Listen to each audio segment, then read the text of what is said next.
Hello and welcome to today's video. This time we'll be doing the second half of that recent Penguin Classics collection that I picked up at the Penguin AGM. So sit back, relax, and let's get to it.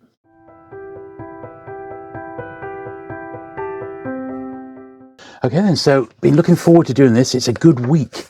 In fact, probably more than a week since I actually did the first part of these. I've had quite a lot of other things interfering with the old schedule, but I wanted to do these, release these videos sort of back to back. So you've seen the first part last week, and the conclusion is this week. Now, today had to be the day for me to actually film this video, and it's absolutely pouring.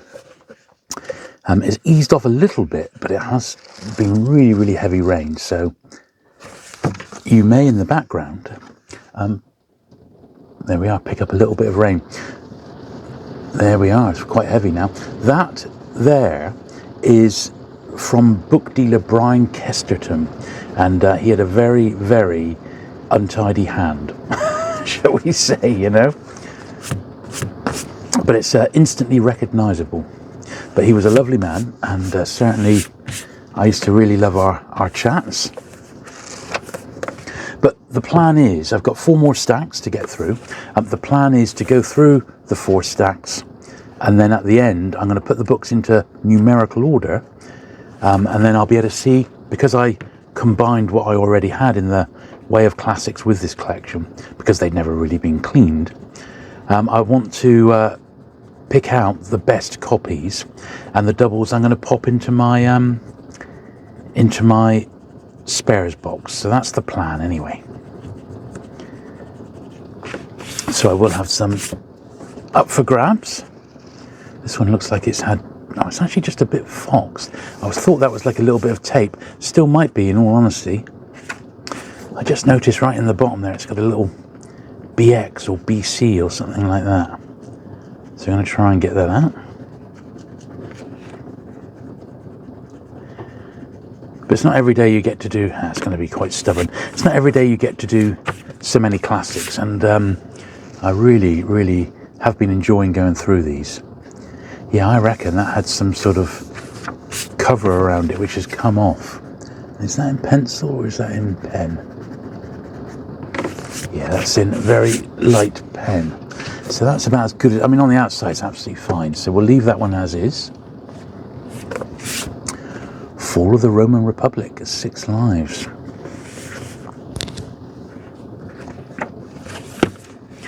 Now, one thing that did happen last week was I had to cut a part of the video, so you didn't quite get to see them all get cleaned. This was unfortunate, but when I came to edit it, I realised that the microphone had picked up some interference. So I'm being extra careful today, so you get to see the whole process. And it could well be, and this is just an estimate after doing 4 books, but time we've done the sorting and the comparing of the better copies, this may end up being a video which is 1.5 to 2 hours long. So we'll see how we get on.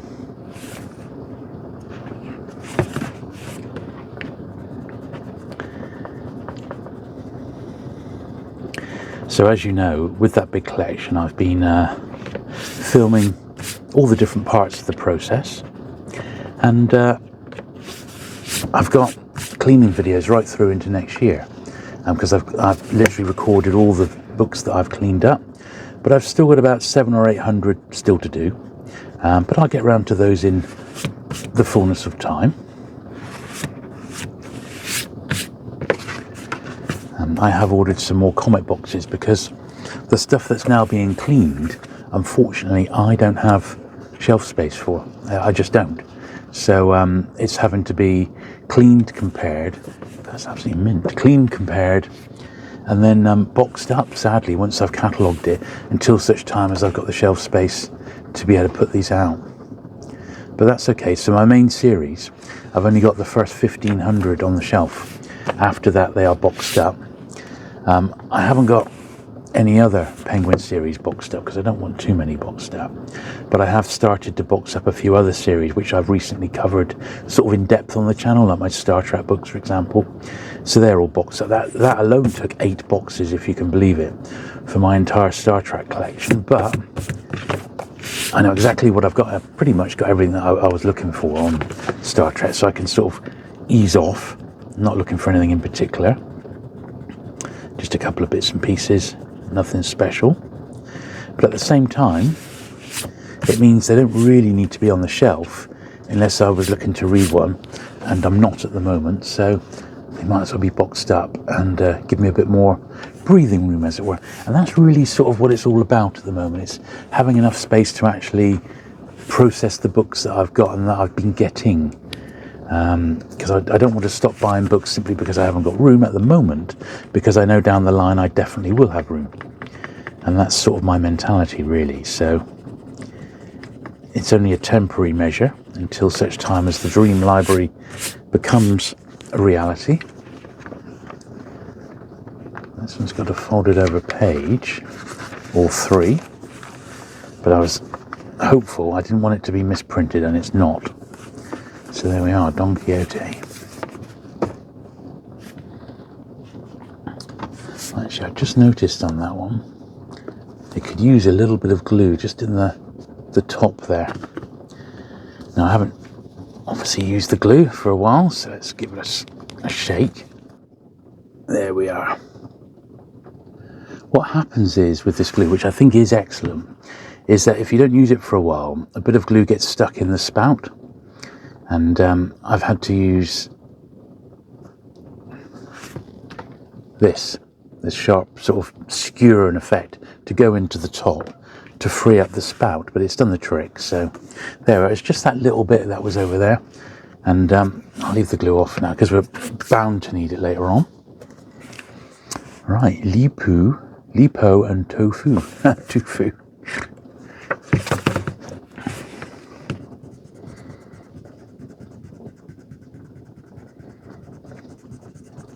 But yeah, absolutely pouring today, and I'm going to be filming this video in 2 parts. So it's reasonably early in the morning right now, but I have to go and walk my daughter's dog today, which I'm doing with my sister. She's got her dog as well, and I suspect I'm going to get soaked. So, but then the second half of this video, I'm going to try and do at least one good wedge of it before we go to walk the dog. It's going to be filmed this afternoon, but I do need to get the whole thing done today, ideally, to keep to timetables. I said I've got loads of other cleaning videos in the bag that I could just edit and get one of those up, but I'd like to do these classics back to back. Since I did the first half last week, it would be nice just to see the balance, really. And then down the line, at some point, I shall film the peacocks separately as well. That'll be just another video where we do the peacock collection.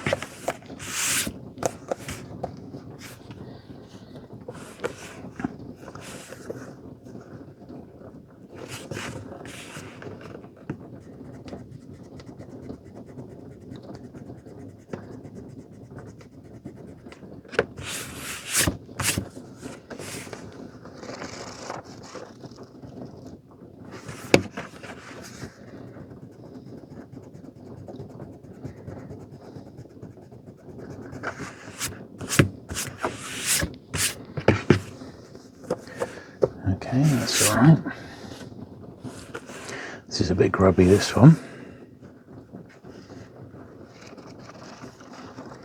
So this, if I haven't already got it, it's going to go on the upgrade list, simply because it is a bit on the rough side.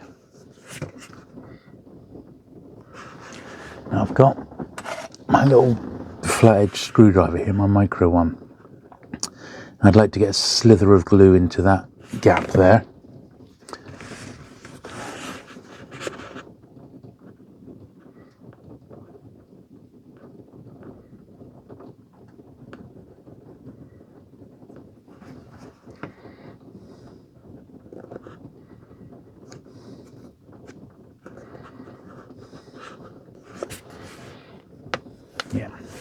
there we are. I think, unfortunately, that's as good as that one's going to get, which is not very good at all, but it'll do as a filler if there isn't a better one in the collection. Now, as we film this weekend, I'm about to go off for a couple of days, and tomorrow I'm going to go to bookshops in Honiton, of which there's 2 bookshops, and then there's like an antiquey centre on halfway up the hill, which does some books, but I've never really found anything in there. And then I'm also going to go to a place called Puddleton, which is a bookshop in Dorset.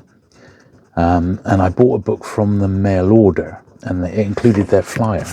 And I didn't realise it was so close to Dorset Bob, because I'm staying at Dorset Bob's tomorrow night. And then we're heading off to the Innsmouth Literary Festival, which is in Bedford. So we got that one on Saturday. I shall be filming everything. So the Honiton one, the bookshop's there, and Puddleton will be one video. Then potentially a tour of Bob's new warehouse, because I haven't been up there since he's had a real shuffle around. So I'd like to get that on film. But Bob has a habit of saying, oh, well, let's just go here, let's just go there. And he may well drag me off to another bookshop that I've not been to before.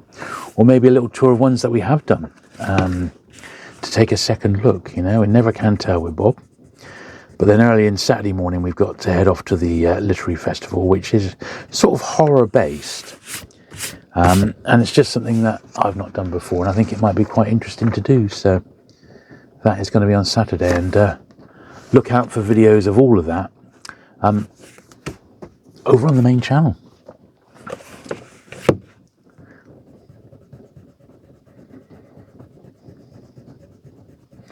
In the fullness of time.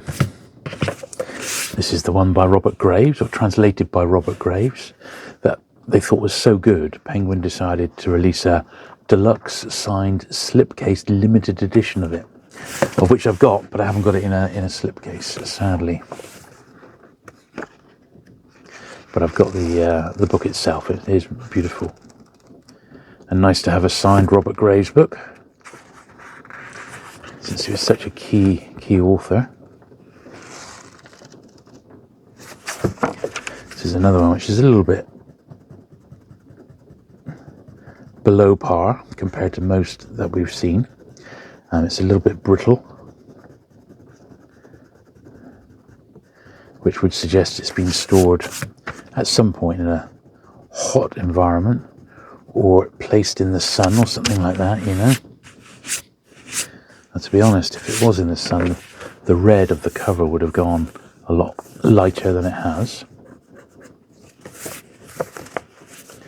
Yeah, a few bits of muck on the back here. Just scraping them off with my finger.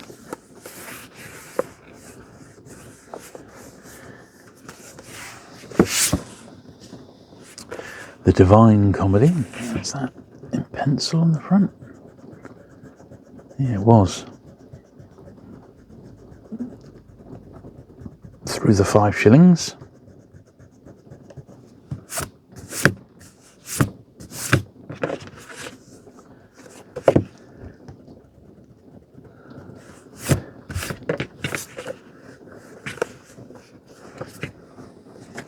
Let's get a little fold out by the look of it, which is still tipped in. So we're going to leave that as is. It's like literally unexpanded, like a timeline by the look of it. A few books have that, you know. I Claudius, for example, was one which came with like a family tree, as it were, so you could keep a track of all the relatives and descendants and what have you. Fascinating, really.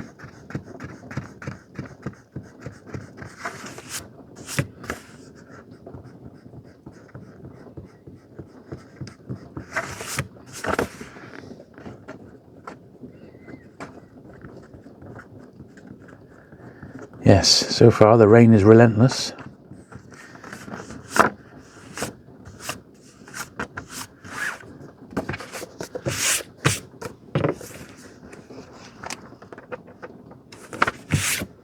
But what can we do, eh? What can we do? literally another. Oh, that was Divine Comedy Fears, Divine Comedy 1. I was going to say, I thought we had exactly the same book, but I didn't realise it was multi-parted. So that would explain it. So it does seem rather the worse for wear, but it is in a dust wrapper. And the dust wrapper is absolutely hammered. So I'm not going to keep that dust wrapper on this one. I have got a box with all my dust wrappers separately. The ones that are not so good, I do keep them. If ever I was to sell these books on, the dust wrappers would go back on them. But this looks so much better on the shelf without the dust wrapper on. So that's number 6. It's one of the areas. So that is exactly how it's going to be kept, is like that, rather than with that beaten up old wrapper on.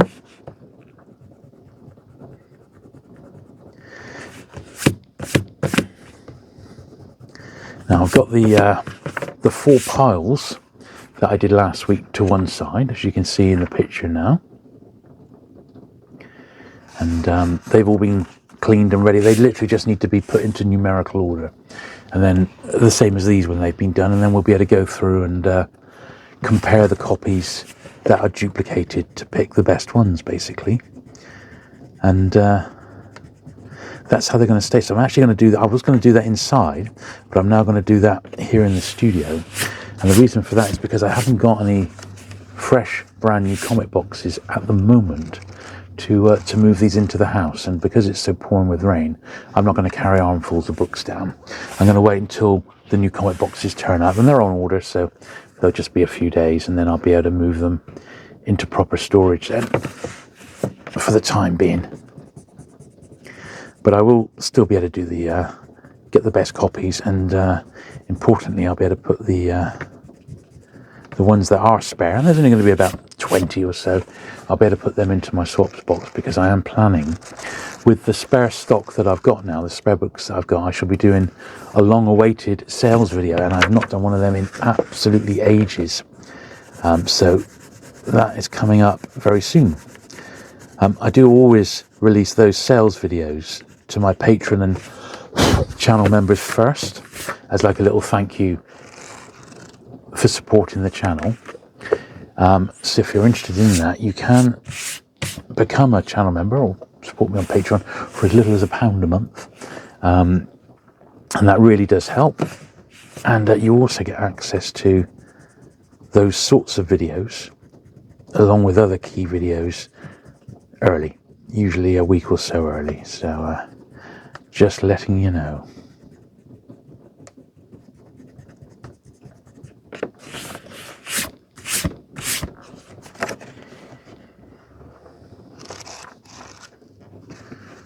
That's got a little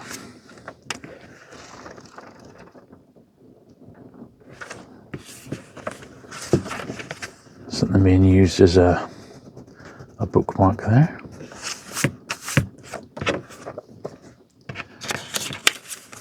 I thought it was a ticket of some sort, but it's just a bit of cardboard. Classical literature criticism, Lit-Crit. That's perfect. Right, so that's the first pile, but what we need to do, I need to sort these into the ones which are going to have a polish, like these, and the ones which can't be polished because they're the old style with the older covers. So the new ones here, these are fair game, I can give them a polish, but the other ones can't be done. So as we go along, I shall sort these into their respective stacks, as it were. They will obviously all need their tops brushing, regardless of what sort of book they are. But there is a process to the madness, as regular viewers of this channel know very well.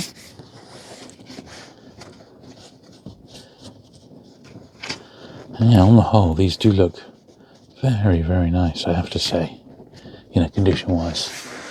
Good stuff. Right, cracking on with the next lot. There's absolutely no let-up in the rain. So I'm going to be able to do one more little wedge, I reckon, before I need to pause for the morning and go and walk my daughter's dog. Thing is, when you do own a dog, it's all weathers, isn't it? You can't choose when to walk them. Well, I suppose if the dog was with me, I would put it off till a bit later. But I'm meeting my sister there today, and the dogs don't mind the rain. In fact, my daughter's dog, he's called Goose. He's a golden retriever. He absolutely loves the rain. Wallows in it, you could say. So he's going to love it.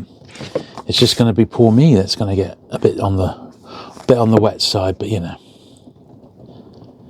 I don't mind really. It's all good exercise, isn't it? And I do try and exercise quite a bit. Even on my days off, I try and do something. Usually swimming. I swim twice a week nowadays.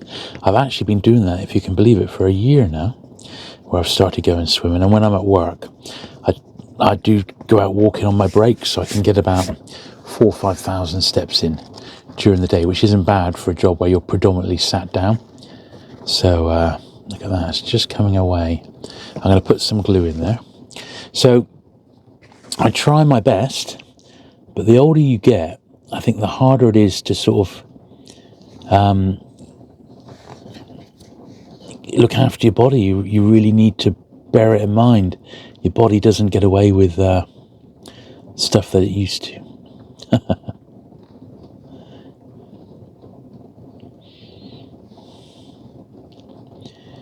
Yeah, quite tight, this one. Hopefully that should do the trick. Quite a thin little book. Plato the Symposium. Not one I'm super familiar with. I heard of Plato, of course, but there we are. That should keep it nice and tight, and a nice copy otherwise, so that's okay. Let's get the top of the glue off here. That's the thing with this glue, you have to sort of keep on top of it. If you just rub it in your forefinger and thumb, it just sort of turns to rubber. It's clever stuff. I said, when it dries completely clear, so you can't. It is a proper bookbinding glue. So from that point of view, it's excellent, you know.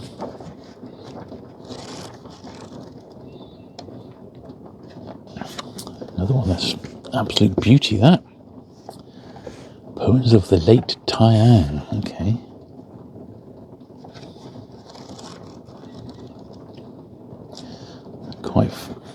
Quite toned, that one, but it is what it is. And you can sort of see that one's got the white writing. If you compare it to this one, you can see that's how they should be, nice and white. That one there is stained, and that's cigarette staining, nicotine staining, that, which will come off with a polish. When we do that, you'll notice that can be lifted right off on a shiny jacket like that, which is good.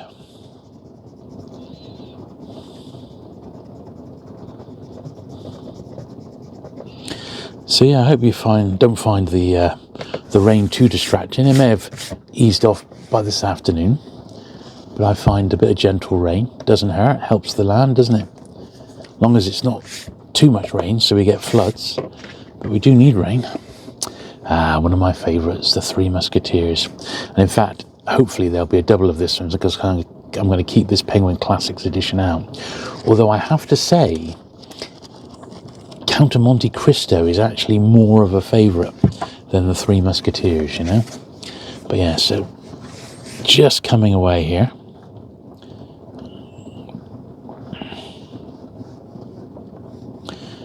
Very, very big book. In fact, it was probably borderline if they did it in two parts, you know, as we've seen Penguin do before on the really big, thick books. Do it in 2 volumes, you know. Well, that's reasonably generous there with the glue.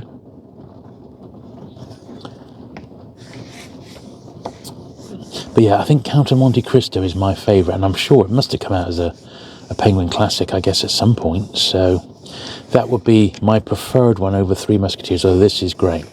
I remember reading like a child's abridgment of the Three Musketeers when I was at school, and absolutely loving it. I mean, really, really loving it. So And I've never really fallen out of love with the Three Musketeers, so I think that's as good as we're going to get, that one. Need to let it sort of set, this glue now.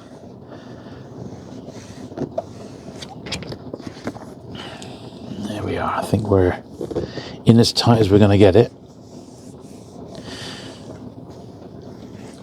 I found the other thing with this glue is that it does take as much as a day to really sort of set in properly, you know. Look at this one. This one's I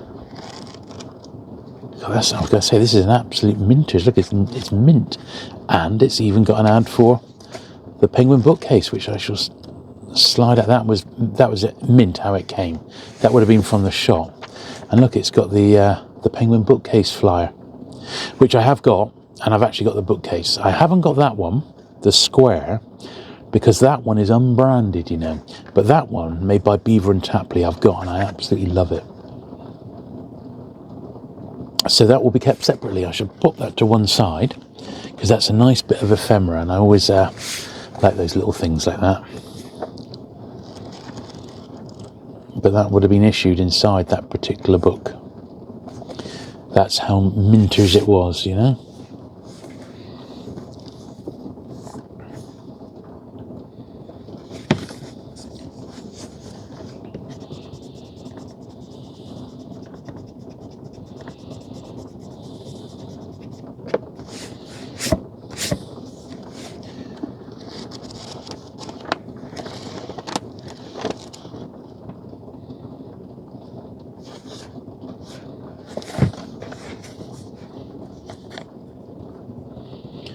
First edition, the something.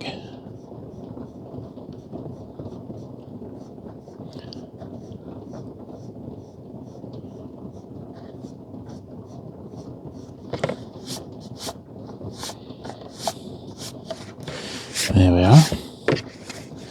It's a bit of a delicate position on that one, but it's okay.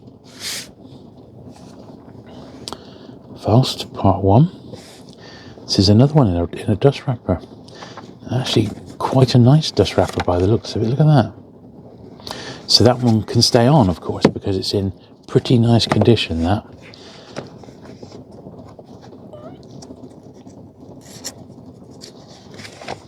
Still got the date and place of purchase by Alan, the previous owner, inside.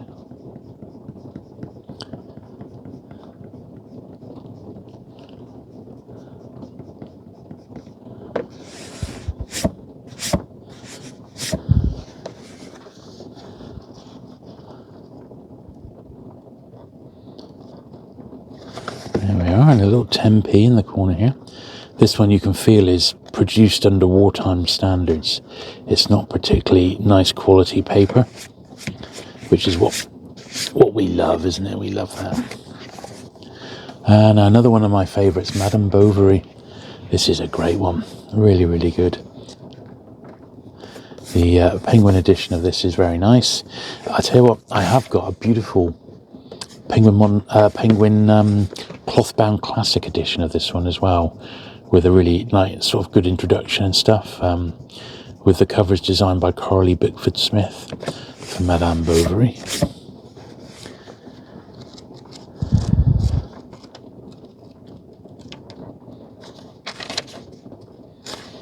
$19.50.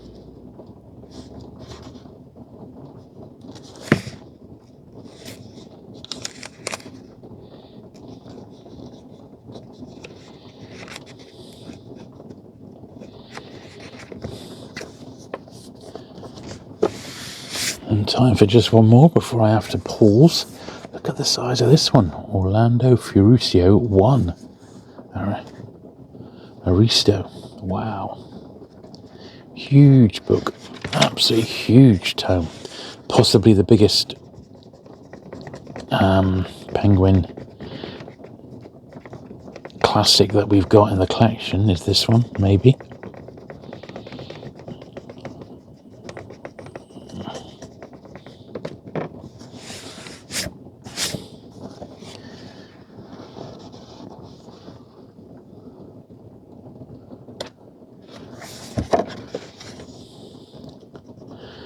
But yeah, so I shall just pause there. For yourself, of course, it will just be a mere fade to black and we're back again.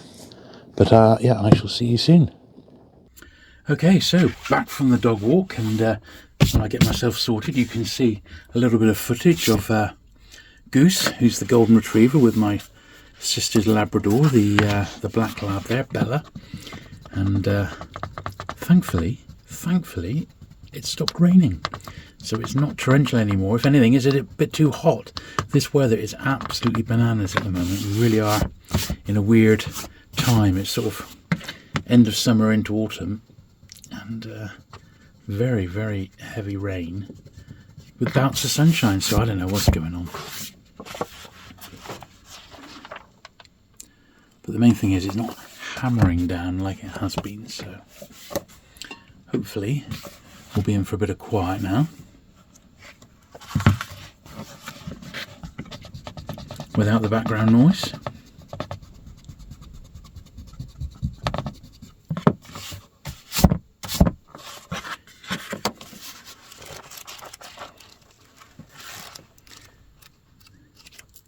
That's interesting. That's got a few passages underlined, but I'm not going to go through the whole book.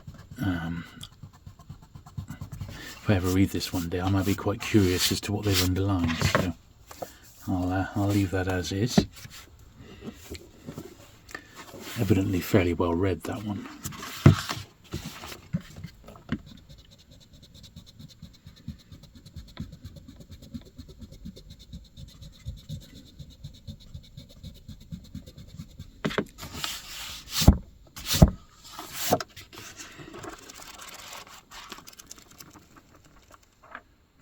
Now, a fair few of these classics actually got published in hardback, you know, as sort of more like, not bound editions, but a little bit later on as sort of like library editions. And the bookshop I'm going to in Honiton, last time I was there, actually had some of those in stock. They had a shelf of them, and I didn't really have time to look at them properly in detail, but I am intending to do that tomorrow. And I don't believe they were mega money. They were like maybe $2.50 or $3.50. So I'm going to have a look at the titles that they've got. If there's any that I really fancy, I might pick a couple up just to say I've got some in hardback, you know. You never know, the guy may be up for a deal. But I don't really want to buy in bulk, and I'm just sort of looking to get a few sort of representations, you know. I like to do that with all the different series, really, you know. Now this one, I notice, is the first one today, which has got tape on. So we'll try it from the back.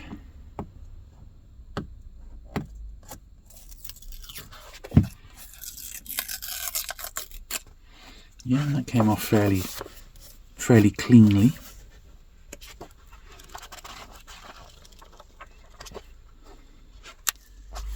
Yeah, not too bad. It survived. Barber of Seville.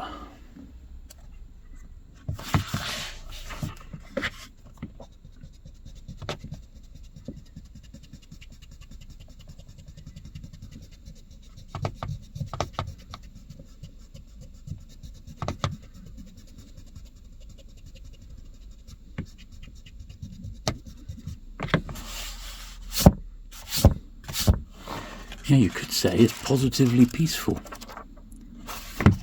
Now that it's stopped hammering down with rain.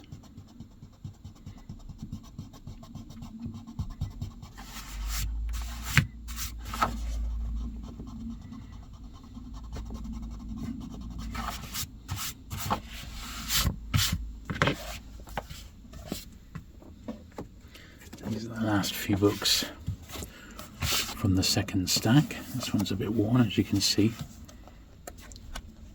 I think there's so many of these are in such great shape that when one turns up which is a bit worn, it really stands out a mile, particularly with the black cover.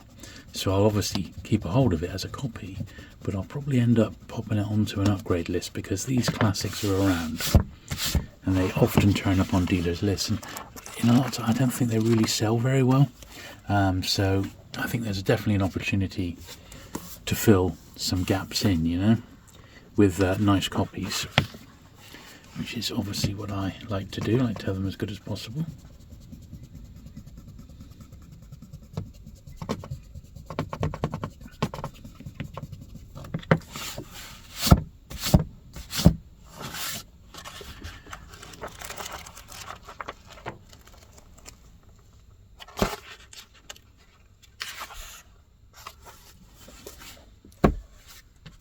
War and Peace, Volume 1.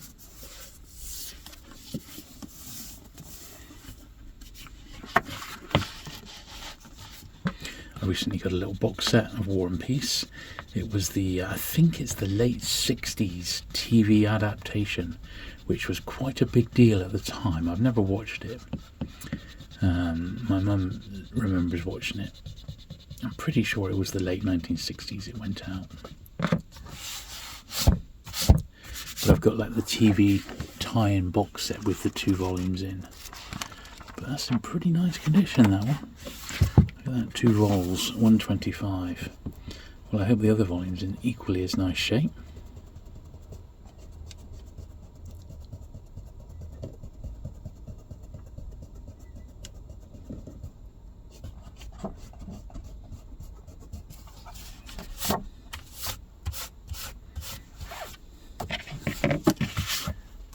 Yeah, it's pretty nice copy, that one. And what's this on the front? Ugh.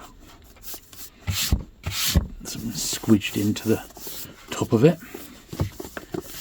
Let's come off now then. Of course, these old ones can't be polished, of course, because they've got, you know, just cardboard covers as opposed to laminated ones.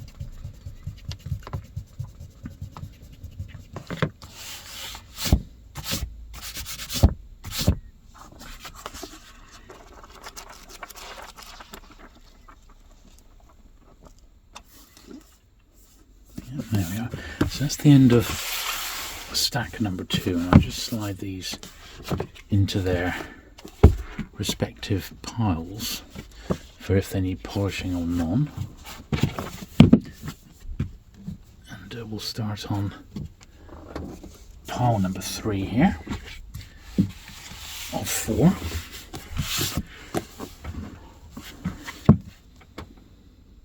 Got a very light 25p in there.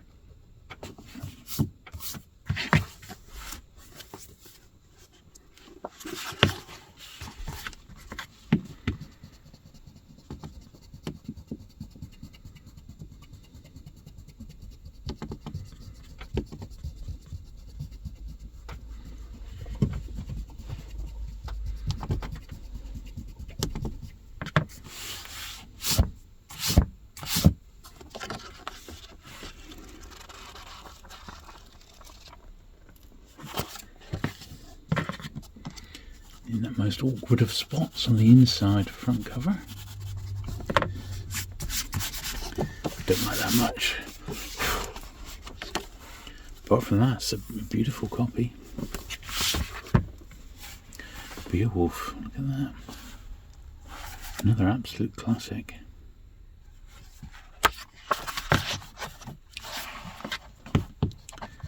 Swindon was where this was picked up. I've got to say, my little rubber here, I think I'm going to need to invest in a new one. I usually pick them up in like a pack of 3 or 4, but there's not a lot left. It's a good one though. I really like that sort of soft rubber. It's like an artist's rubber, you know. But it's had so much use lately that it's getting difficult to hold. It's so small, you know. Plus I have a slight arm injury, which I'm suffering from, so I'm trying to go steady here. Now this one's in a dust wrapper. That's quite nice, isn't it? That's an early one again, number 8. Yep, that's alright. 1949. I see another copy of Madame Bovary, but this one looks, I think, better than the other one we looked at. So I definitely got a spare of this one, which I shall be putting to one side. This one's a bit more worn, number 17.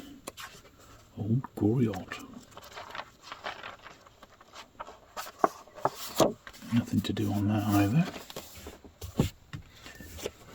The 16 Satires. Got the spine creased. Ideally, these later ones, you just want to find them unread, but that's obviously going to be a bit of a tall order. But not perhaps so much of a tall order with classics, because, you know, people do buy these with the best of intentions, and then for whatever reason don't end up reading them. But something like this, you would imagine, at least I would imagine, that I can't, you know, class copy. So this one would have been used for education, you know. But sometimes they're bought and perhaps not used.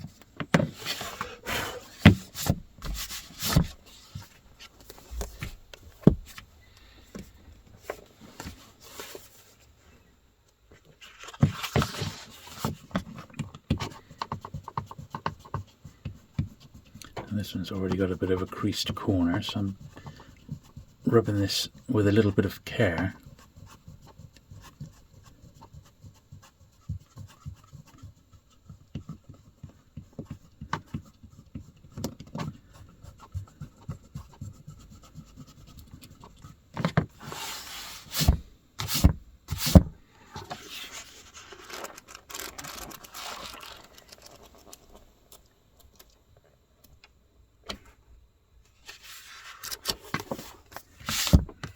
Lovely.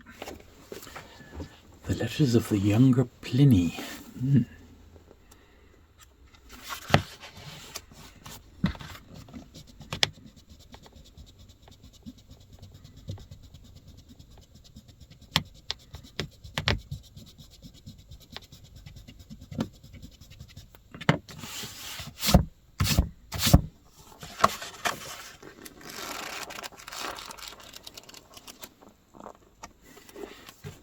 Cool. The Seagull. Chekhov. Is that pencil on the front? No.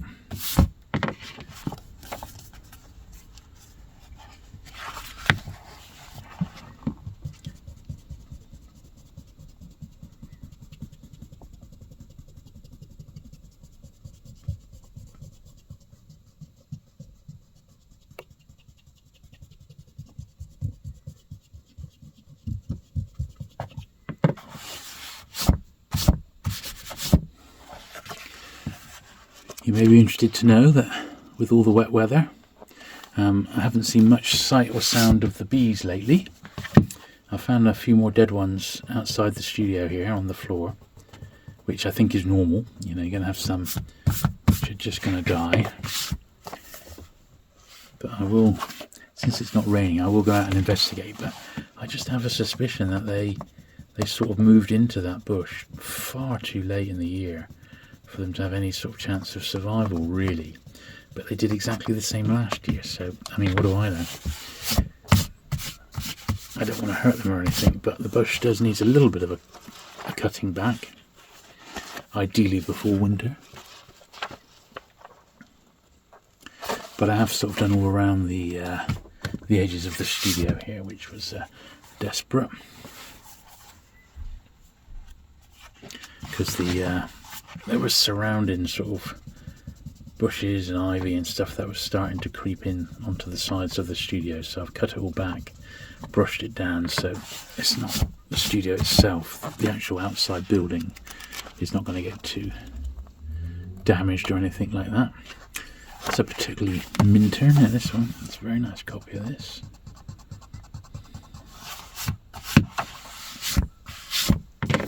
That's lovely, that one. And then this one here, this is number 34. This one's also in a wrapper, but the wrapper is quite the tatty and frayed spectacle. So I'm going to take it out, and that wrapper can go with my box of wrappers. And we'll take off the little Cirencester.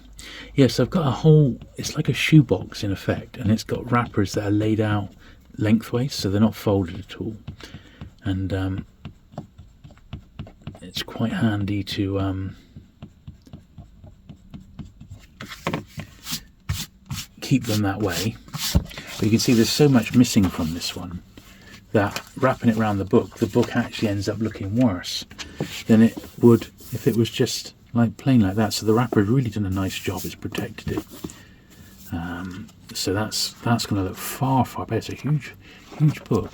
It's going to look so much better on the shelf without the wrapper on it, you see. So that's why I've taken it off. And I've done that with a fair few of my earlier penguins, main series ones and that, because they just look better. And for me, you want them to look as nice as possible, even if they're rarities and that. It doesn't matter. So that was the, I'm just going to file these away while we're at it, just because space is at a premium, because we're doing so many books in one hit, of course. Now the only thing I'm not really sure about is if we're going to be able to brush these outside like we did last time. I certainly won't be able to take piles of them and put them on the chair, because it's just been raining. It's too wet out there. But I think I might have to sort of brush them like out the door or something like that, Right, this one's got some tape on straight away. So let's see if we can get that out.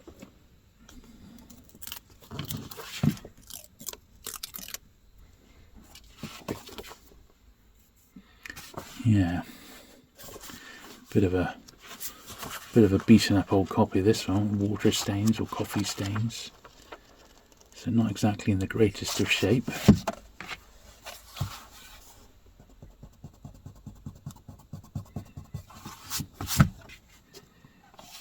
At all.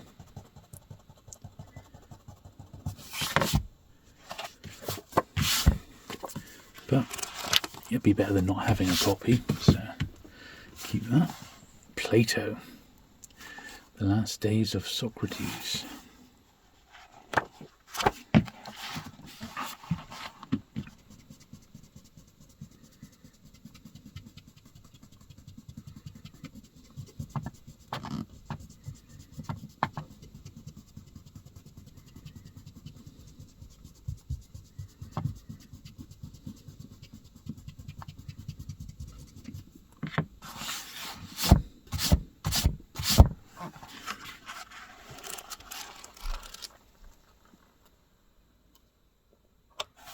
That's cool.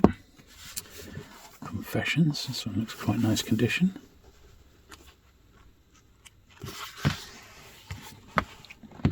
Chipping Camden, 4th of April 75 was when Alan picked this one up.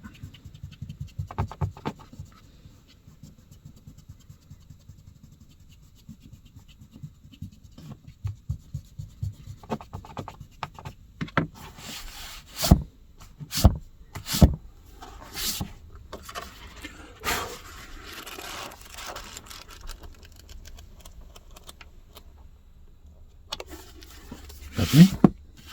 Of course, another big one. Maybe this is the biggest one. The History of the Franks. And it's got a 50p on there. Looks like it's in pen to me. Yeah. Sadly, that one's not going to go anywhere.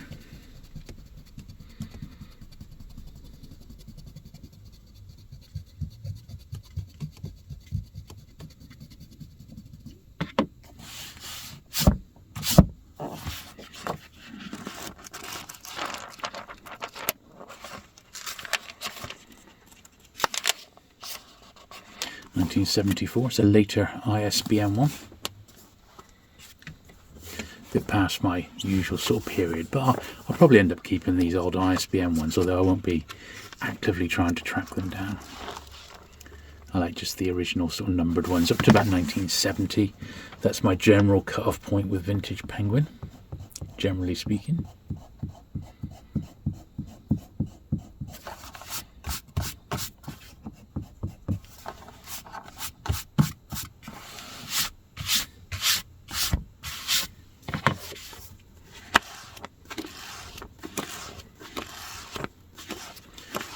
Dusty this one on the sides, hence my giving it the feverish one there.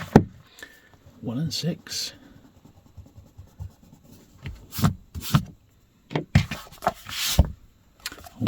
pattern tape on the bottom.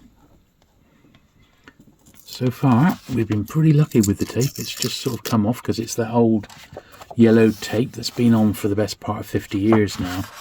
So it has thankfully aged and yellowed and deteriorated enough for us to actually take the tape off. Right, that was the end of the third stack. So we've got one more stack to do, but it's quite large. Let's get the first wedge here. Scarlet and black. Stendhal.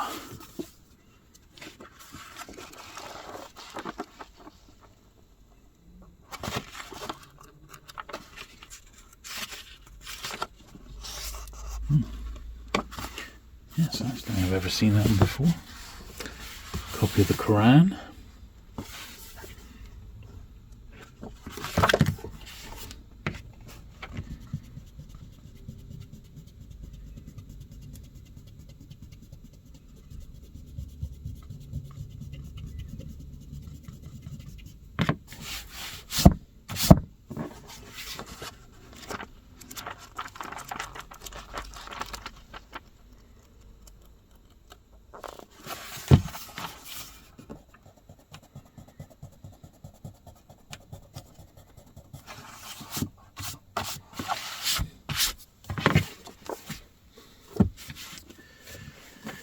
The Ethics of Aristotle.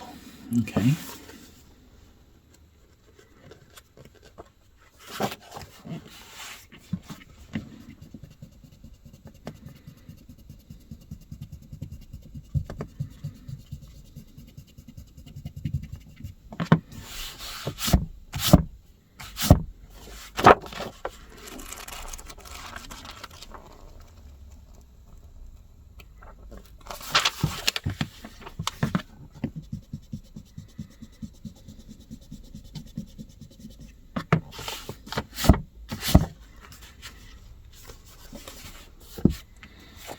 Song of Roland. Now this one's got some tape on as well.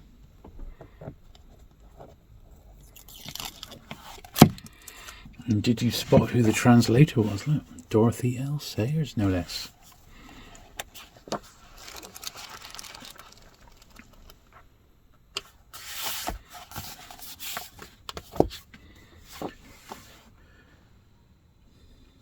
Roger Lanston Green once corresponded for a while with his son, Richard Lanston Green, who was an eminent Sherlockonian.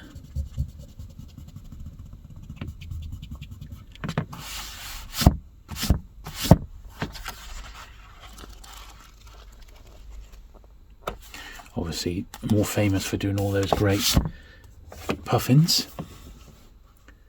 1001 Nights. This was previously a main series title, which got moved to the classics,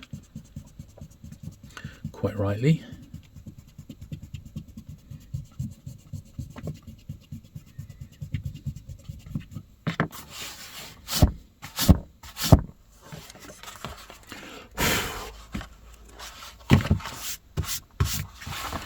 A little bit grubby there.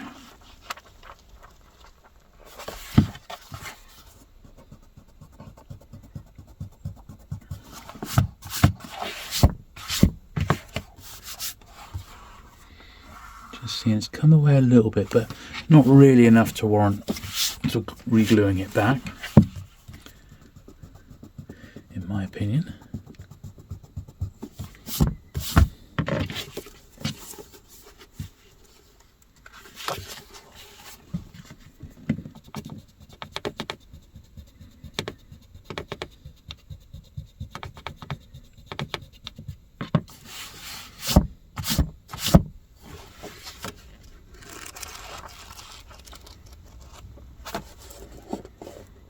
Same with that one, really. It's coming away ever so slightly, but it's not going to come under any more pressure, so we should leave it at that. Okay, so last little stretch here, just had to readjust the camera slightly, but we're all good. Main thing is the sound is alright, which is, as I said, I had to cut a bit of last week's video because the sound was, my microphones were not in the correct place. which is really frustrating.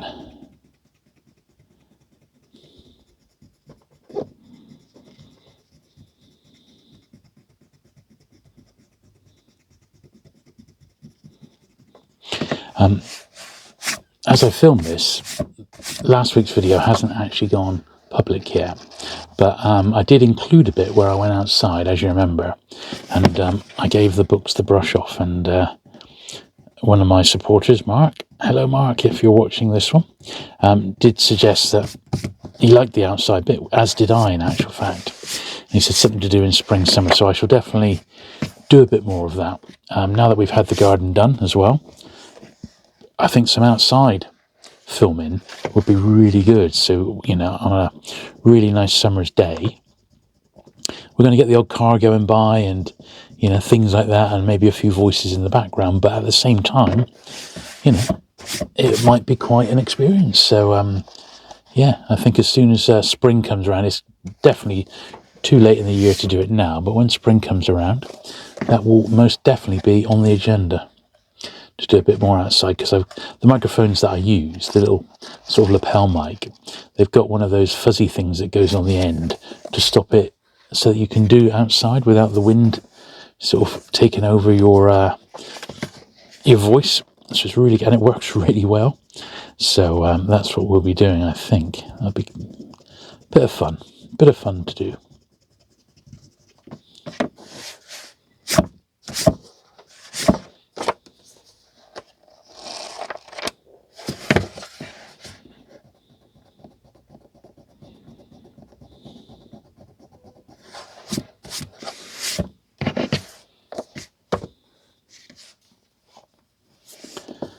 Crime and Punishment. Not sure if this is a double or not. Well, we'll find out with that later on, won't we? When we do the comparison bit at the end, where I'll have all the classics pulled together, and then I'll just fish out the ones which are doubled up, so we can get the best looking copies. That's the plan, anyway. But I was going to do it in the house, but as I said, I haven't got the boxes for it. And also, since last week, we have got a couple of kittens now, so they're very, very young, and when you're in the house, they're sort of all over you, so I don't think I'll be able to film, to be honest, you know, so.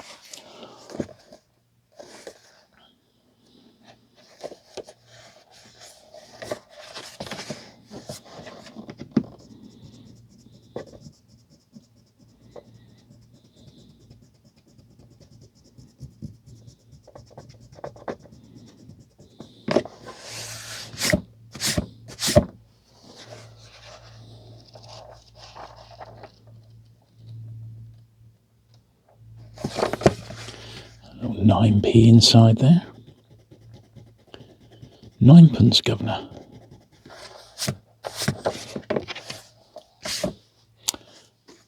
Les liaisons dangereuses.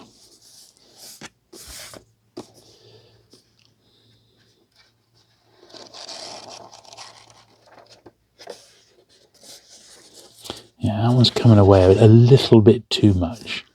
So I think we're going to put a little run of glue in there.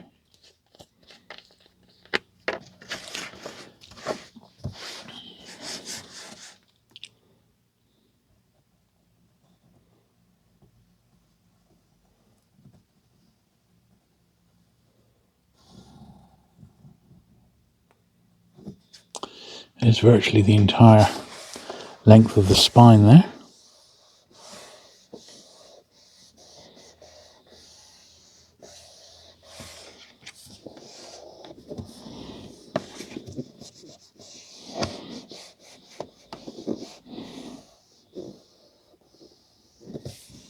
There we are. We'll let that dry off, but that should be absolutely fine. Once again, there's a little bit of glue on the top. I'm just going to get it with my thumb and forefinger. It just sort of disappears then, you know, but hopefully it's difficult to try and keep the spout clean for next time, as you can see.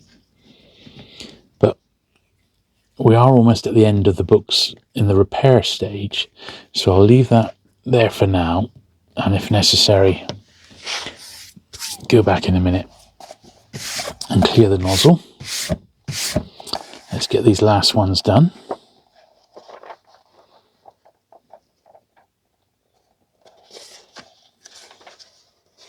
One's got a tear there, sadly, on the bottom page. That's misprinted, that's right, that's a shame, but apart from that he's alright, so we'll let it off. Galatio.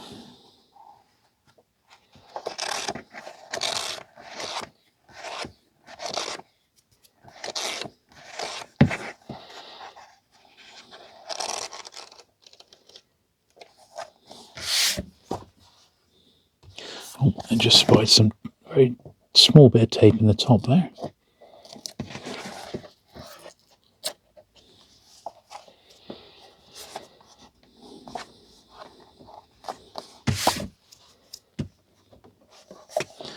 Domestic Peace.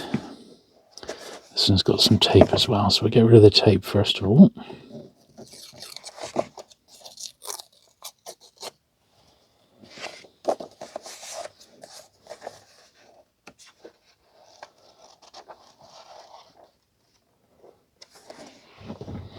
Yeah, that's alright. This one's got some sort of staining on the spine there, and that's some writing on the back. Not the greatest of copies, sadly. So this one potentially will be an upgrade.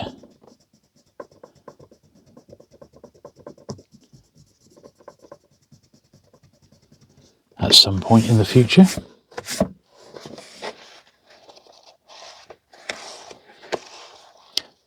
Thing is, when the majority of them are in such nice condition, when you do come across a bad one, you want to, you don't really want to put it in with the other ones, but if it's the only copy for now, I'm more than happy to keep it, you know. This one's come from Australia, that's 25 cents. There's a bookshop there, Clay's Bookshop, Maclay Street, Potsport, Sydney, something like that. So from Australia, that one. Right, this one's in a wrapper again, Anna Karenin, I should say. The wrapper is borderline. I think I'm going to keep it on, but we'll give it a little clean first of all.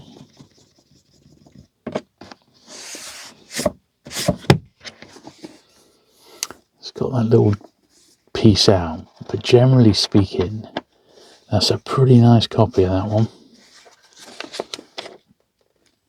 A bit of staining there on the spine. Absolutely normal, that. 20p on the top.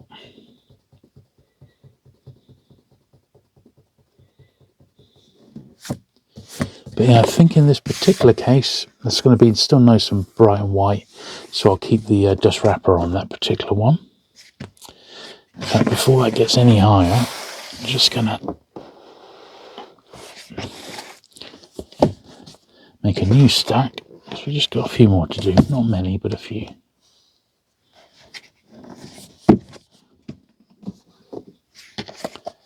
Right, there we are. It's giving us a little bit more room for these last few. Discourse on method. So once again, it's got some tape on. These last ones are testing us.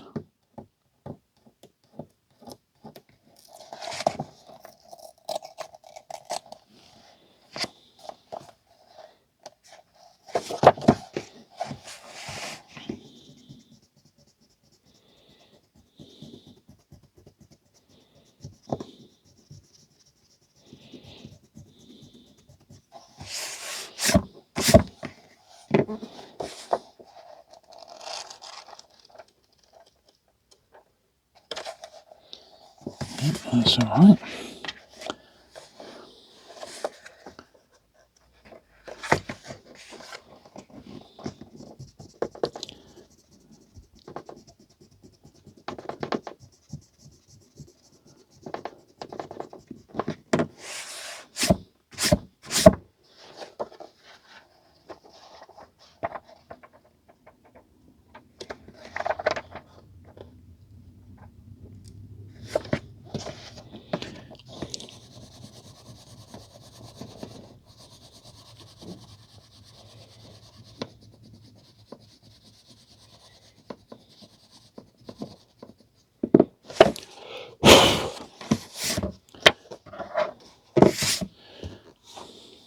See, that's another one there with a very yellowed spine, which hopefully is just nicotine, which we can get off in a minute. I'm pretty sure it is. But that nice shiny cover will come up lovely.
Cool. Aladdin. It's like a pretty nice copy of that.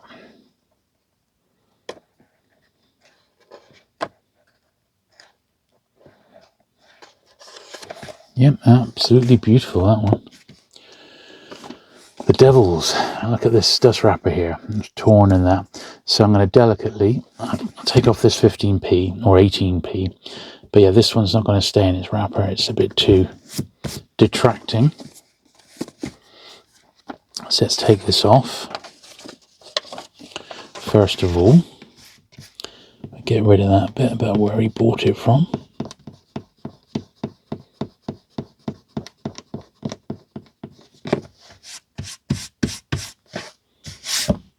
There we are. You can see it's not really worth keeping that one with the cuts and stuff. So pop that over there.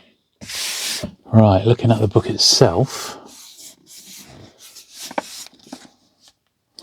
looks like it's slightly unglued on the spine. What's going on there? Slightly misprinted as well. So it looks to me as if Alan's at one point had them like that. The pages that are misprinted have been folded in so that they don't stick out, which might be a better way of doing it. But that does look, you can see it's just come away. Very, very frustrating, that, because it sort of needs, it does need to, the whole spine needs to be re-glued really. But, because you can see where it's come away, but the first few pages are actually intact. So we're just going to have to leave it as is. So that, unfortunately, just because of the way it was made at the time, even though it appears as if it's probably unread, that's about as good as we're going to get it, unfortunately. And we can't really do anything with it. But on the face of it, it looked quite nice.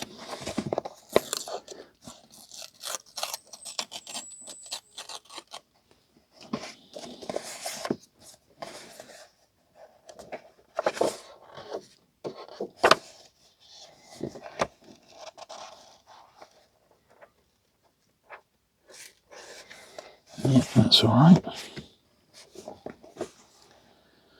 14 Byzantine rulers.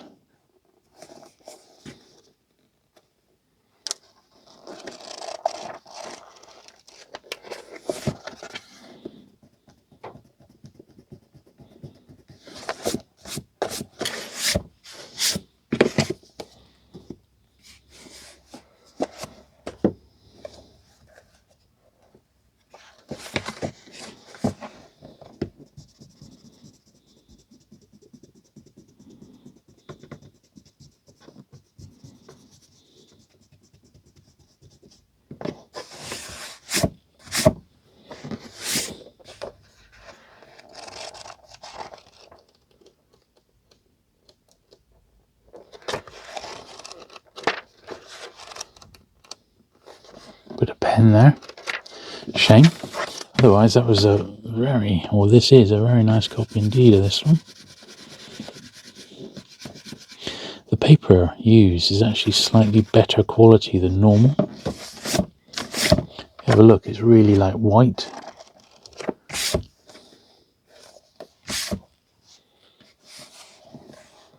Fontaine.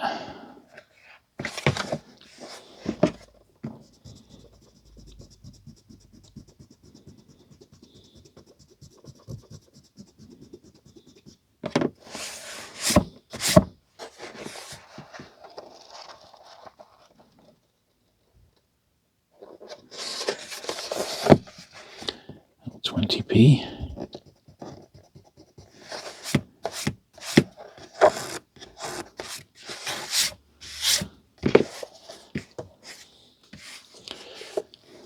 The Charterhouse of Parma.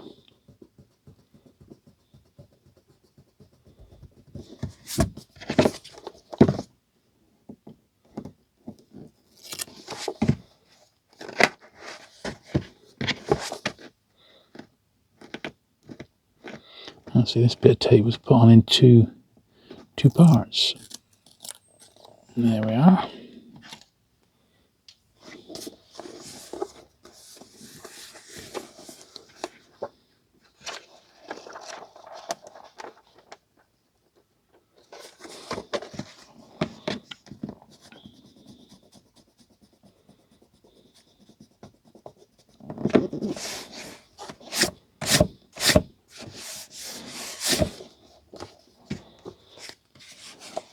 Well, this is very, very rough indeed, this one.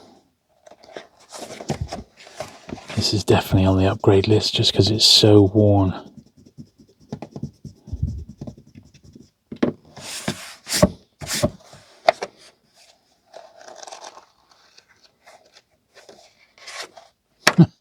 Detached.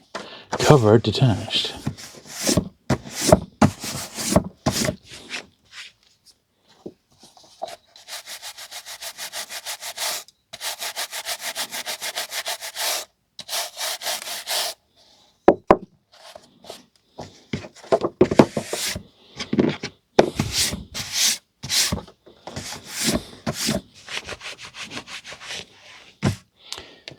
Blimey, I've just seen the next one we got as well, which also looks awful.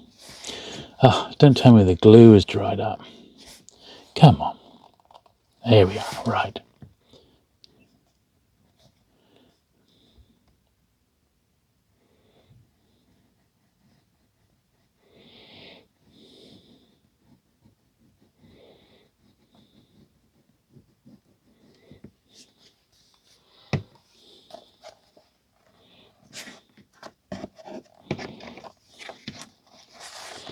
I mean, I don't know if this one can even be saved, really, but it'll be there in spirit. Better than not having a copy at all. And this glue will keep it in one piece.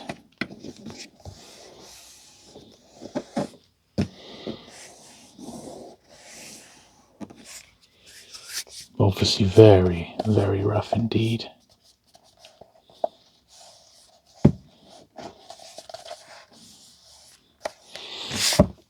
And the last book is this one up. Also in the right state, so we'll take off the wrapper immediately. Because that wrapper is just killing it. Look at it. We'll take off the little bits of tape off it because they're basically falling off. I said I will keep it, and then if I sell my penguins at any point, these can go with them. They can be matched up with the books if whoever ends up with them wants to do that. But it's part of their story, I suppose. I don't think that's going to come off anymore.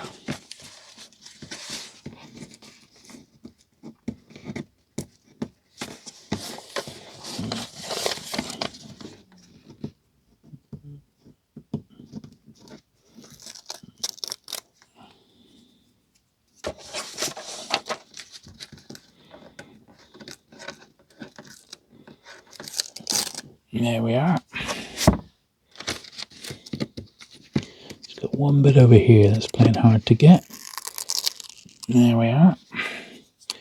Right, I think that's all the tape off it. And we got tape on this side as well. That's why it was playing hard to get. God. I really don't think it was worth saving this, but you know, in the name of completeness, I think we ought to. Last bit. There we are. So that can go in my box of wrappers now. Now that's been detaped. I'll take off the place of purchase. God, this is the very last one as well. It's like he kept the worst for last, didn't he? There we are. Right. Here's the book itself. So it's got a 13p on the front cover. So we'll get that. There we are.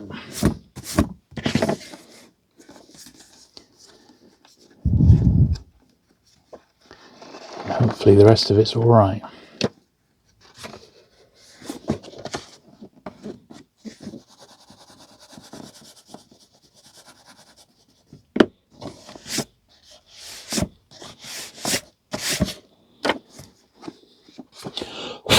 There we are.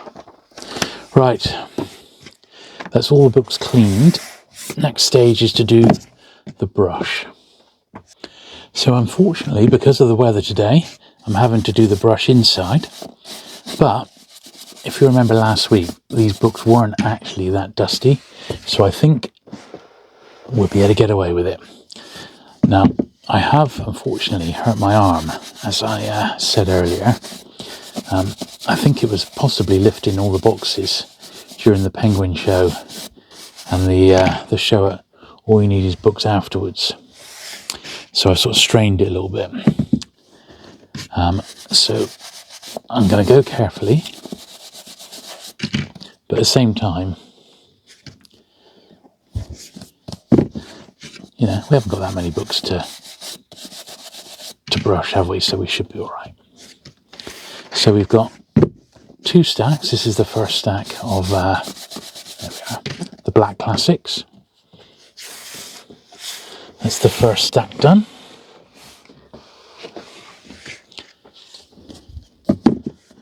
This is the second stack.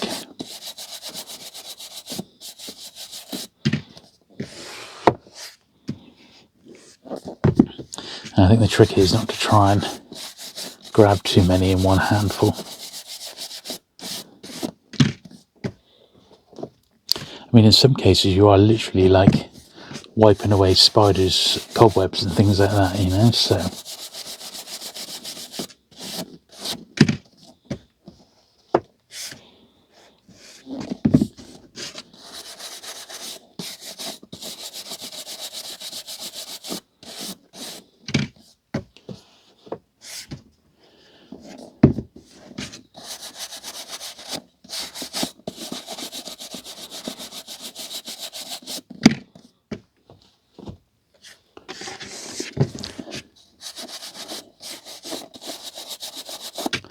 There we are, that's the last couple of classics, of the Black Classics I should say. There we go. 3 stacks of the older style.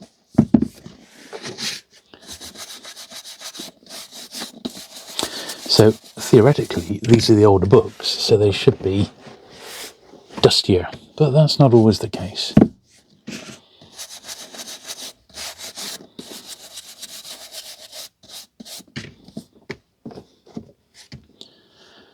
But I can start to see some dust in the atmosphere now. Not loads, but a bit.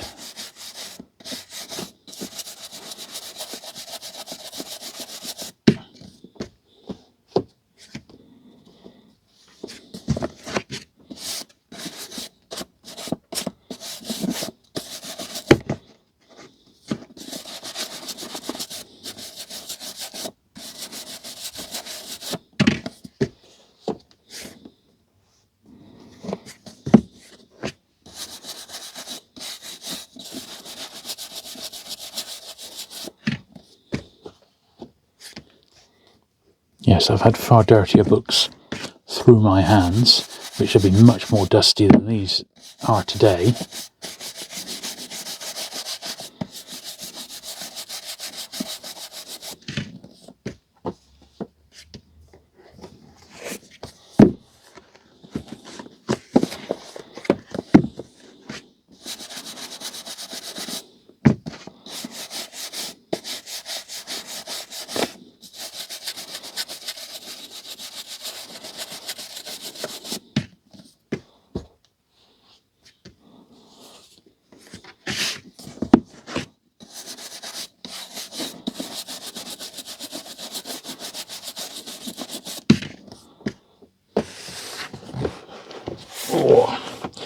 Still 2 piles to go.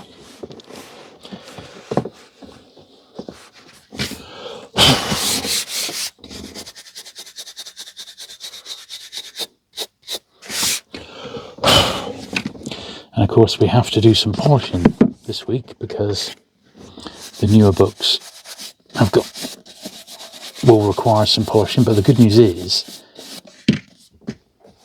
you know, we've got some which I know are going to be improved by being polished, so it makes it definitely worthwhile.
Last stack.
Last couple. Right, next stage then is we've got to give the modern black classics a polish. So let's do them next. Right, fresh bit of cloth. Need to get some Mr. Sheen. This is my last bottle.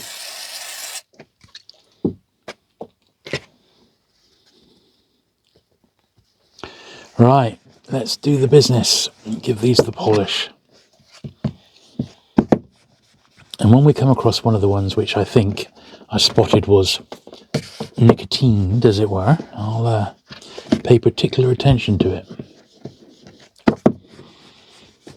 But ideally what we're looking for is the spines to be nice and clear and white. That's how the black classics were designed. That's how they were published. But if they've been stored in a smoky environment, then the spines tend to yellow up. As simple as that. In the old days, of course, they were smoking, and there was also coal fires, which would also make spines darken up. And it's just one of those things, you know.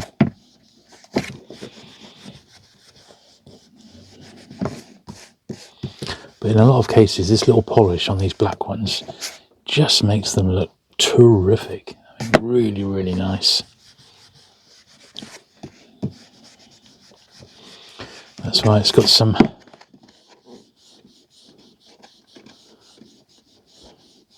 the tatty ones have got some tough competition, shall we say, from the other books.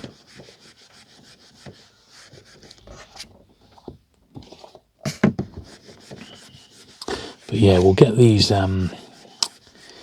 cleaned. Then off camera, I shall just get the books into number order. Then I'll go through and I'll pull out the ones which I'm going to be comparing, whilst I make a quick list of what's what here.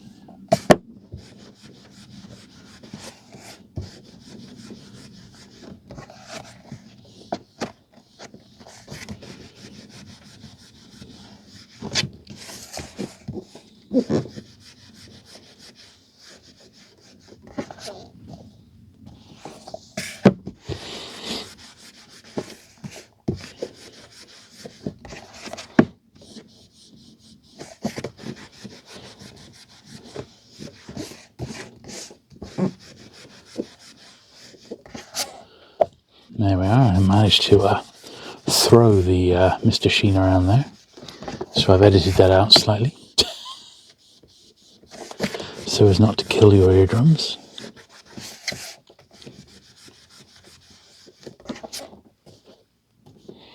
Cool. Yeah, I think this was the prize for the biggest book today. Massive.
Of course, by their very nature, the black classics show up the slightest bit of creasing and dirt, and they're tough books to keep nice condition.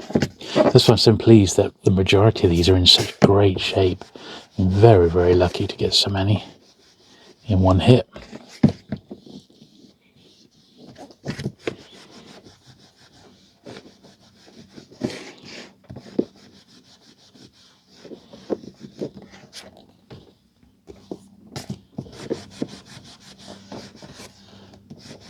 And here we are. So this is going to be the first one. I'll do the back cover. This is the first one which I suspect has got smoking damage on. So you can see just how yellow that is. So let's just give it a little bit more juice.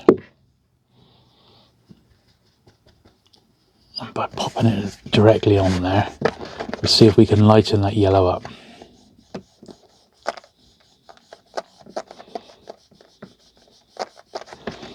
Well, it certainly looks whiter to me. I'm not putting too much pressure on, but it has got a shiny spine, so we're okay. Yeah, you can sort of see the hint of yellow there. There is another one to come. So the other one we'll do with perhaps a brand new bit of cloth. And I think you'll see what I mean with regards to picking up the smoking damage.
Right, that's the first half of the blacks done.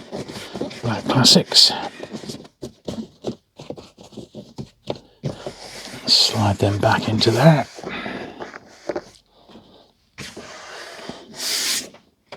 Look how much dirt's come off that first batch. So we'll find a cleaner bit of cloth here. Give that a spray. There we are. Another big thick one. Not so nice condition this because it's been red. So it's got a broken spine.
Brilliant how the dust just comes straight off those.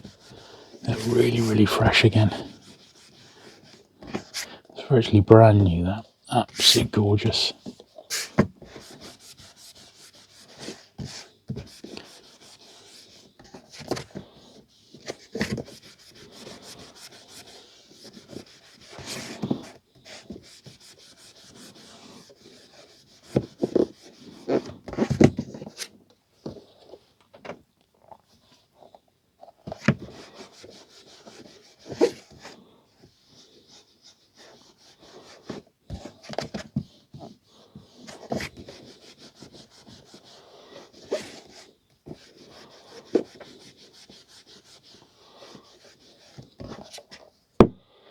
Yeah, interestingly, this has got a dollar price on.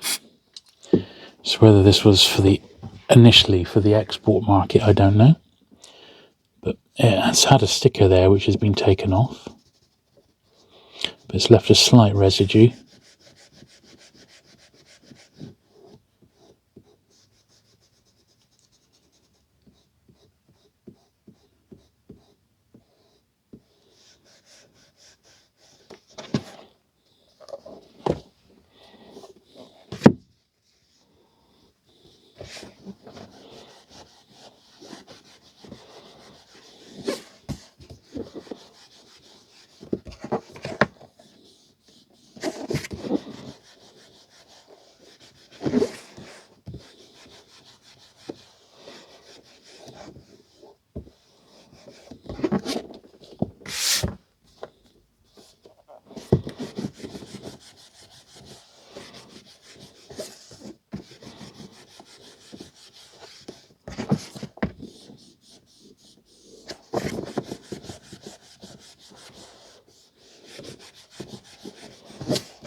This one unfortunately has got some water damage, I think. I think it's got wet.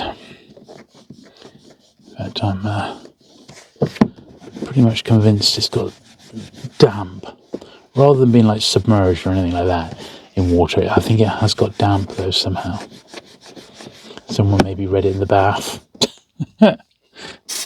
It's a possibility. But I mean, basically it's still, totally readable, and it's still reasonably collectible. But it is not quite A1, that one, sadly. And it stands out, compared to the other ones, which are just so nice.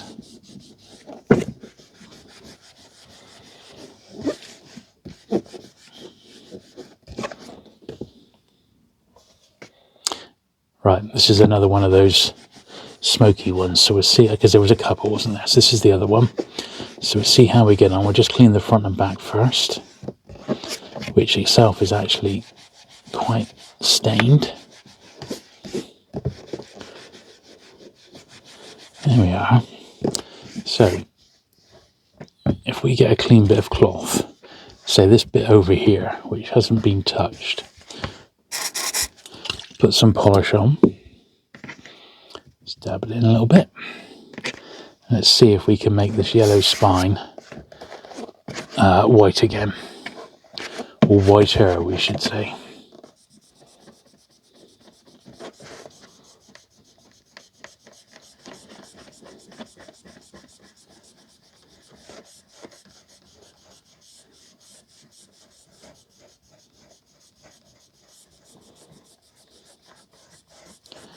Yeah, it's definitely coming up whiter. But what condition, what state will the cloth be in? Look at that. That's just come off that spine. That was completely clear. Look, it's much better now. It's not perfect, but it's better than what it was, Absolutely awful. So it just shows if you've been around, if a book's been in a smoky environment, that is just insane, isn't it? But if a book's been in a smoky environment, that's the sort of damage that can be done. I mean, really massive.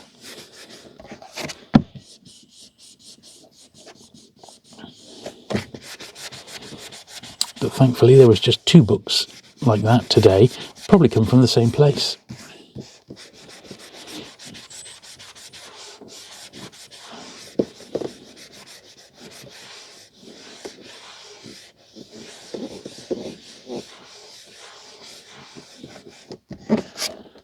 There we are. Last few, and then I'm going to get them all sorted numerically, and the next bit will be just comparing copies to keep the best ones.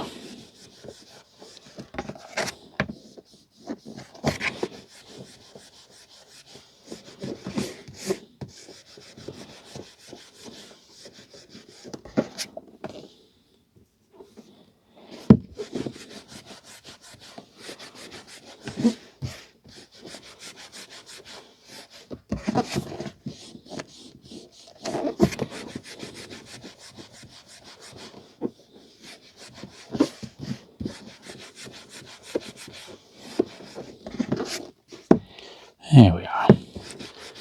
Right, so that's all the black classics polished, and they do look all the better for it, I can tell you that. They really do. Right, I shall be back to do a little bit of comparison in a moment. Right, a little bit short of space because I've got them into stacks of 10s, and initially we just want to get them into numerical order. So we got the Odyssey there, and number 2 is not marked, so I'm guessing it might be this one. That's number 3. That's number 4.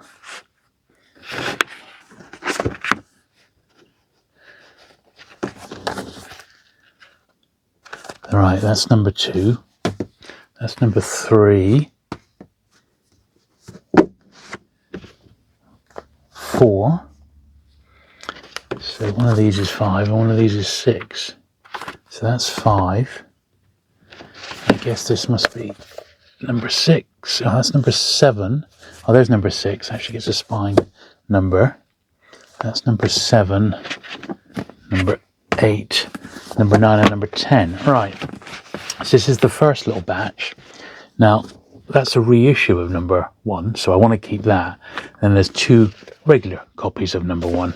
So I know we haven't got great camera work, but I'm just going to go through and try and size up which one's the best overall condition. I think the feeling in the hand is this one here. So number 1 with the reissue of number 1, and that's going to be a spare. So I'll pop that in my spares. 1 copy of number 2, 1 copy of number 3. There's 2 copies of Candide. This one hasn't got a pencil mark on the front, or pen rather, and just a generally cleaner copy.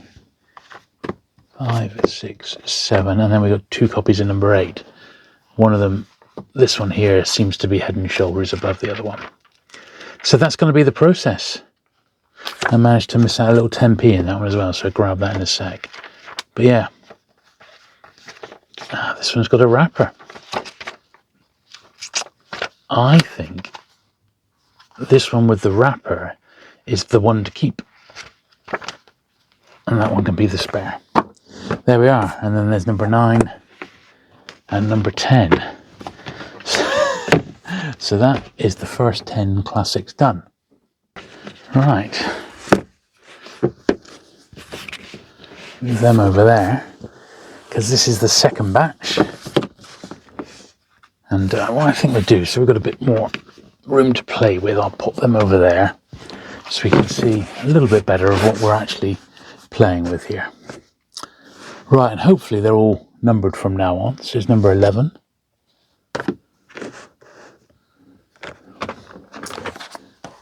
12, 13.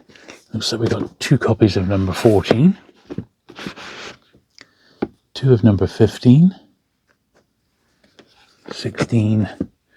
2 copies of number 17. 1 of number 18 and 2 of number 19. So they're all in order. So the first double is this one, which is Homer's Iliad.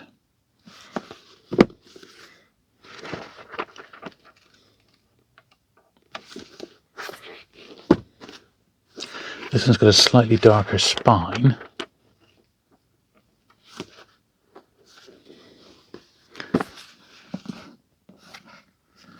There's not a lot between them in all honesty. I'm going to go with that one there. Number 15, Madame Bovary. This one on the face of it seems slightly cleaner than that one. Yeah, by a long way. So we're going to go with that one. Just 1 of number 16. We've got 2 of number 17 here. This one seems to be the cleaner of the 2. Let's double check. Much worse spine. Yeah, so we'll keep that one. And then we've got 2 of number 19. So this one once again seems head and shoulders over the other copy, which is far more worn, as you can see. Brilliant. Okay, so these are the ones in the 20s. There's that number 20. Yeah, so that is number 20.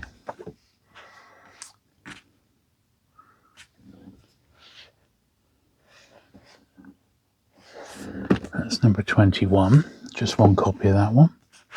Now 22, there's 2 copies. You can clearly see that this one here is going to be the favourite to keep. Just looking at the spine, it's a no-brainer really, is it? 22. So 23, we just got the 1. 24, just got the 1 copy. And 25, we got 2, which is 3 Musketeers. So which one is best?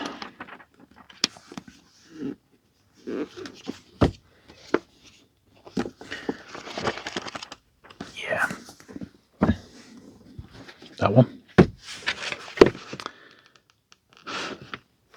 And then 26, just one each of the rest of them. 27,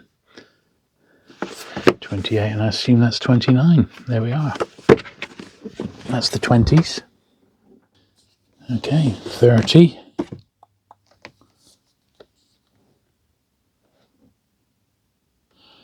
Don't think I can see 31 jumping out at me. Oh, there it is. 31. 32 is that one.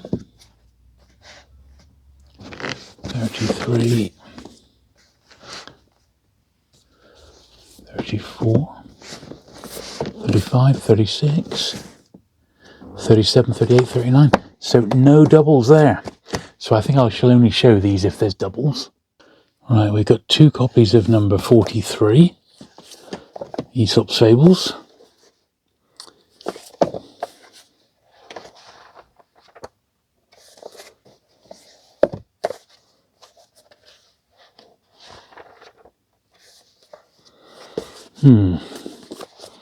That's the better looking one, 43.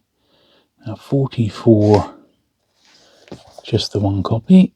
45, 46, 47, 48, 49. And these are the ones in the 50s.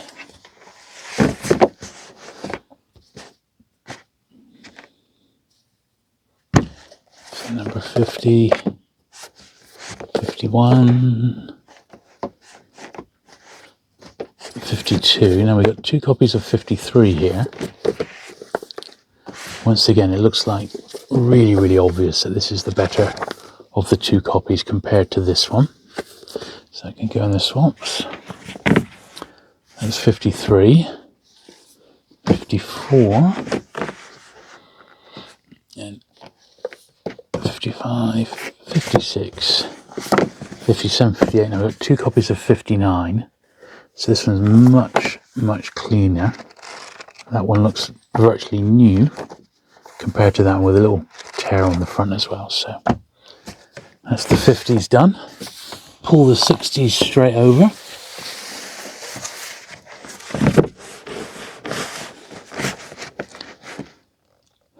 So number 60, 61, 62, 63. Maybe no doubles. No, 64, 65, 66. No number 67, 68, 69. No doubles there.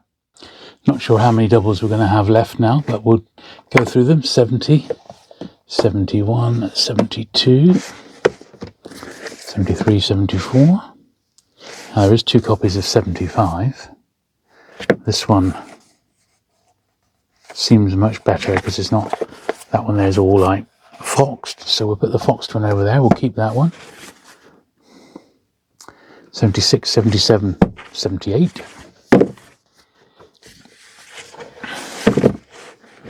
Here's the 80s. So 80 and 81. No, 82. Here's 83, 84, 85, 86, 87, and 89. As I said, I did know it wasn't a complete run. So there's no real surprise here that a few of them are missing. So 91, 92, 93,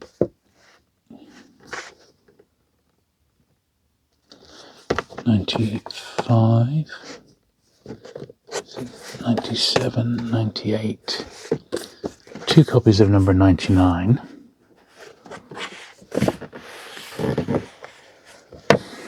This one seems cleaner, but it's got a tape removal mark. This one is a bit foxed, in all honesty, and a bit grubbier. So that's the one I'm going to keep.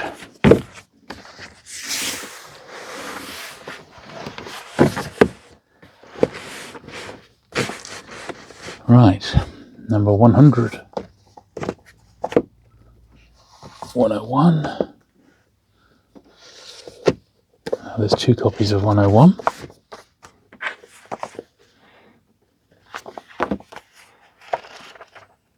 And that seems the cleaner of the two. That one's got a slightly darker spine, but they're both pretty good in all honesty. 102, no, 103, 104, 105 and 106, 107, 108. Now we've got two copies of 109. Once again, this one seems clearly the better spined copy compared to this, which has got a much dirtier spine and blotches on the front. It's still pretty nice though. And the last little run of the old format classics, because they changed to black classics after this. So there we are. This one's actually out of place. So this is number 102. So we can slide that one back in. That's good, because that was one that was missing. So 102 goes back in there. Right.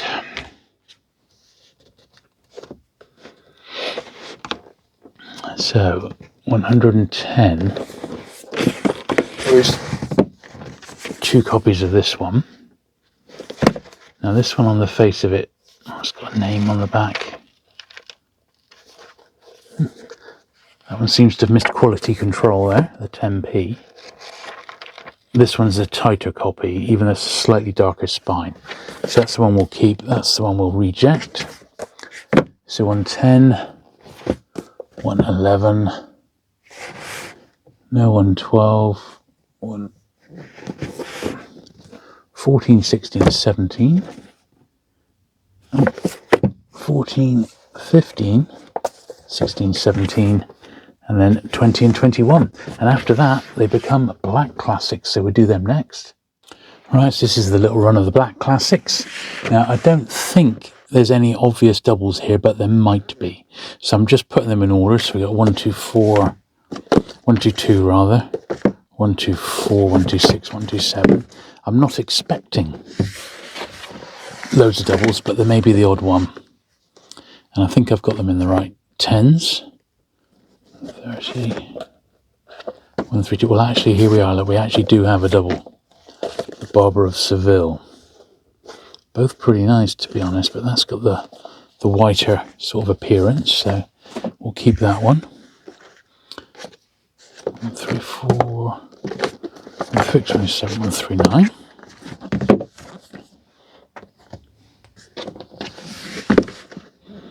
So this is where they get much, much patchier. I would imagine that Alan himself, when he bought this or when he put this collection together, he probably had his own standards that he stuck to with regards to these, you know. Now there's two copies of 150. That's the better one. 51, 52, 3, 155, 156. And there is two copies of 157. This one is the cleaner one by a mile. 159.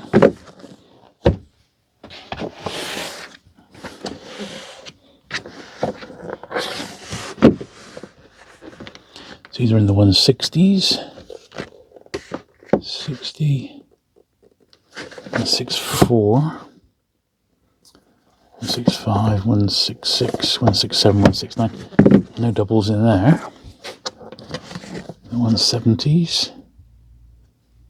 172, 173, 174, 176, 177. No doubles in there. The 180s, here we are, 180, 181, 182, 184, 185, 188, 190 and 194. And these are the ones 200 up, which are numbered. So 204, 209, 211, 12, 13 and 270. But then the rest of them are ISBN, so let's look at those. Right, so this last lot here, as you can see, these are ISBN and number. So you've got the ISBNs there, and they've got a series number. So these are the last hurrah. So we've got 279, 282, 295, and then 311. And you can see the series number there, 279. So I could choose this one and see that this is actually number 274 in the classic series. So what I tend to do with these, I've got those there in order, is when they come to ISBN, I'm just going to photograph them. So that's what I shall do. So I'll put them in A to Z by the author's surname and just give them a little photograph, and that'll be that, really. I don't tend to collect past ISBN. It's not so much fun for me. I like to use the traditional Penguin series number, and that's really what I'm going to be sticking to. I just don't have the room for many beyond it. But these that I've got as part of this collection, I am of course going to keep. So there you go. So that was the end of the Penguin Classics. I hope you've enjoyed looking through those whilst I went through my process of getting them all sorted and recorded and catalogued, and certainly a nice collection it was too. If you have enjoyed today's video, do please give it that thumbs up. Do please hit the subscribe button if you've not already for regular vintage paperback cleaning content, and I'll look forward to seeing you again very soon. Bye.